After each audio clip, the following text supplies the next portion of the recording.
Peace and blessings is real. First and foremost, want to give all praises, glory, and honor to Yahweh through His only begotten Son, Yahweh for allowing His word to come out. And I hope you sincere brothers and sisters is edified by this word. And the name of the lesson is going to be called "A Feast is Made for Laughter, and Wine Make You Happy, but Money Answer Everything." Money is the answer to all things. So in this word this evening, we're gonna speak about money. Okay, we know that money is something that most people find attractive. We know money is something most people would love to have access to. Okay, that's just the power of money. And what you're gonna find out in this word is that a feast might make you feel good, wine might make you happy, but no matter what you go through in life, man, you got money as that answer, man, of all things, man. And the thing about it, though, you got to be very careful, okay? Because money, it is what it is. But there's pros and cons when it comes to having money. We're going to come to you in Ecclesiastes chapter 10, verse 19, and it reads, "A feast is made for laughter, and wine make it merry, but money answer all things." Okay? I mean, that's just what it is. Ecclesiastes 10 and 19 really says it all, man. But let's really pay a closer attention to Ecclesiastes 10 and 19, and let's really look at what's happening here. The first thing it speaks about is a feast. Okay, what's a feast? Feast is symbolic to eating. A feast is symbolic to festivities, entertainment, dining, fine dining. Okay, those are great examples of a feast. And according to Ecclesiastes 10 and 19, eating, enjoying festivities, entertainment, and fine dining is made for laughter, is made to make you chuckle, is made to make you giggle. Okay? It's also a pain reliever, a pain reliever, a pain reliever. Okay? Laughter is also a pain reliever. You see? It says, "And wine make it merry." Wine make you cheerful. Wine make you happy. Wine make you full of joy. Wine is symbolic to enjoyment. You see? So a feast and wine, it'll put you in a great spirit. It'll put you in a great place. But guess what's considered better than that? Guess what's considered better than a feast making you chuckle, making you giggle? What's better than wine making you cheerful, making you joyful, making you happy? What's better? It says, "A feast is made for laughter, and wine make it merry. But money, wealth, riches, fortune, substance, okay, answer all things," man. You see that? What you see on the screen? Muliano, bread, money, cheddar, chips, all of that is symbolic to money. Finances, you dig? So let's really analyze money here when you look at it in the biblical context that it speaks of in Ecclesiastes 10 and 19. It says money answer all things. So when you look at money, like I said, it's symbolic to wealth, riches, fortune, substance. All of that applies to money, right? In other words, man, when you put the feast made for laughter and wine make it merry, what you have is you able to live your best life. Okay? Rich food, lavish drinks, lavish materialistic lifestyle is really what Ecclesiastes 10 and 19 is speaking of, man. You living your best life, man. the best of everything. You know, food, drinks, materialistic things, you know.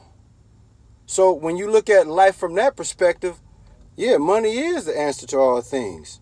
I mean, it's what it is money allows you to live a luxury-based lifestyle. But what comes with that luxury-based lifestyle is sin and folly. So you have to be extremely careful, man, because when you're a spiritual person and you really understand what money is, you know that money is not the answer to everything. You see, money could also be your downfall. You see, now when you really look at money from a spiritual perspective, from a how can I put it? From a prudent perspective, you understand that money is a defense and money is protection. That's all it is. It's a defense and it's protection, man. But like I said, in a materialistic world, yeah, money is the answer to all things. You see? But like I said, man, again, in Ecclesiastes 10 and 19, a feast is made for laughter and wine make it merry, but money answer all things. So, again, in a materialistic world, I would agree with that 100%. But you got to understand, Ecclesiastes 10 and 19 does not apply to the biblical way of living. Please understand that. Because, put it to you, let me just say it to you this way, brothers and sisters. You can have riches and wealth. Ain't nothing wrong with that. But you don't sell your soul to obtain it, though. Let me say that again.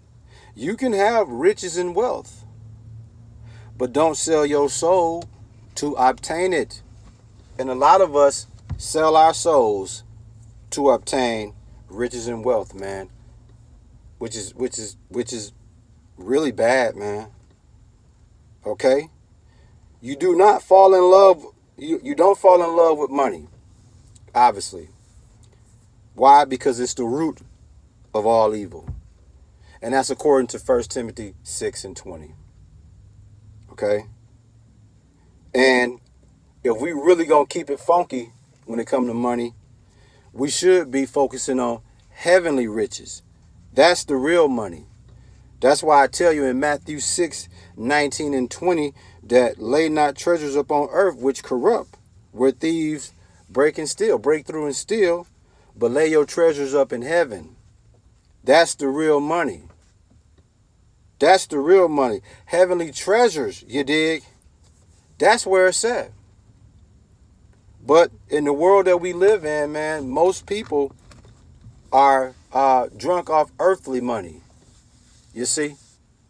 They drunk off treasures that eventually corrupt. What's the name of the lesson, man? A feast is made for laughter and wine make you happy, but money answer all things.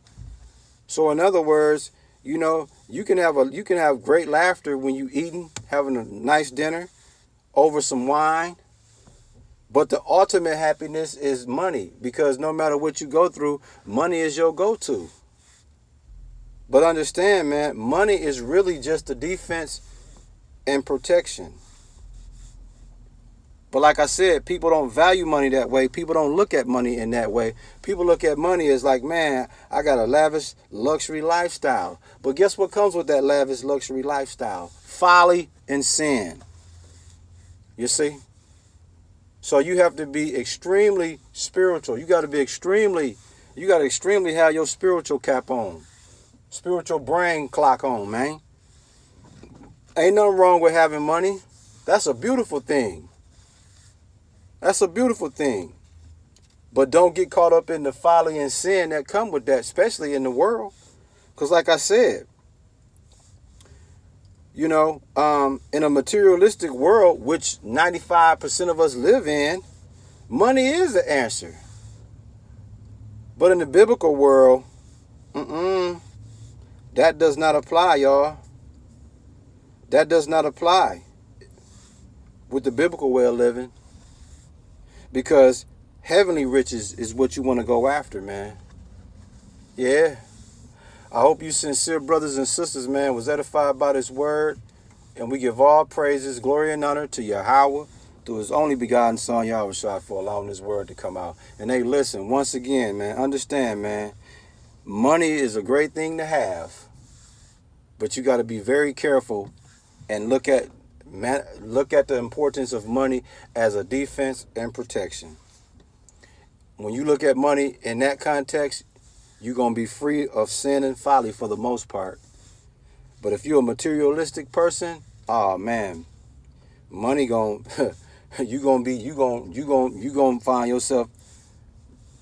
find yourself in a real situation. I'll just put it to you that way. Get your money, man. Don't sell your soul for it, and don't be in love with it, man. Shalom.